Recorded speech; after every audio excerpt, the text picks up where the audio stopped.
আছেন? আজকে আবারও একটা ভিডিও নিয়ে চলে আসলাম। ওই টাইমে আমি আগে আপনার তো আমি ইদানিং হতে গেলে একটু ইদানিং আমি শর্ট ভিডিও বানাতাম। তারপর ওই দিন আমি একটা ব্লগ ভিডিও বানাচ্ছি, আজকে আরেকটা বানাচ্ছি। দাঁড়ান, একটা জিনিস নিয়ে আসি। দাঁড়ান আসছি আমি।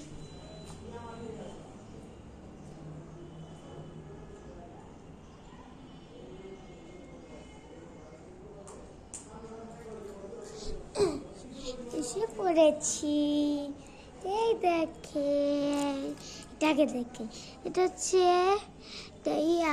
নোটবুক। এই যে দেখেন আমি কি লিখেছি না লিখেছি, দেখেন সুন্দর না? হ্যাঁ, আমি তো জানতাম না কে লিখেছে, আমি লিখিনি ভাই। তো দেখেন এটা এটার সাথে একটা কলম দিয়েছিল একটুটুকু, আশা করি জানেন আপনারা। আরেকটা জিনিস দেখাই, দেখেন কুরমি স্কেল। যাদের কুরমি